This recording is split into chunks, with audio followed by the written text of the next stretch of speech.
কুমিল্লায় টর্নেডোর তাণ্ডবে লণ্ডভণ্ড বাড়িঘর।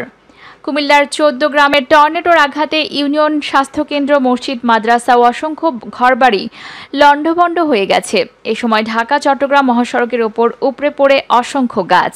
এতে সড়কে যান চলাচল বন্ধ হয়ে যায়। খবর পেয়ে হাইওয়ে পুলিশ, ফায়ার সার্ভিস ও সিভিল ডিফেন্সের কর্মীরা গাছ সরিয়ে নিলে যান চলাচল স্বাভাবিক হয়।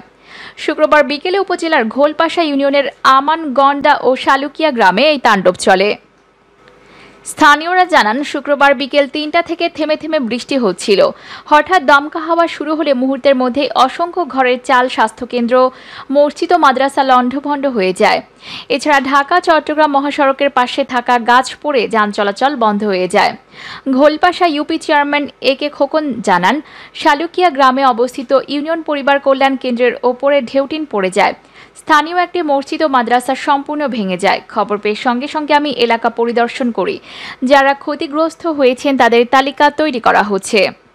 ১৪ গ্রাম উপজেলা ফায়ার সার্ভিস ও সিভিল ডিফেন্সের সাব অফিসার নাজির আহমেদ বলেন, বিকেল ৩:১৫টার দিকে হঠাৎ টর্নেডোর আঘাতে গাছপালা ভেঙে ঢাকা-চট্টগ্রাম মহাসড়কের ওপর পড়ে যান চলাচল বন্ধ হয়ে যায়।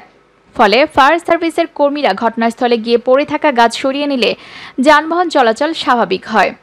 এই বিষয়ে উপজেলা নির্বাহী কর্মকর্তা তানভীর হোসেন জানান, খবর পেয়ে ঘটনাস্থল পরিদর্শন করেছি। ক্ষতিগ্রস্তদের পুনর্বাসনের জন্য ক্ষতিগ্রস্তদের তালিকা তৈরি করে প্রাথমিকভাবে ৫,০০০ টাকা অনুদান দেওয়া হবে। ইতোমধ্যে স্থানীয় ইউপি চেয়ারম্যানকে তালিকা তৈরির জন্য নির্দেশ দেওয়া হয়েছে বলে তিনি জানান।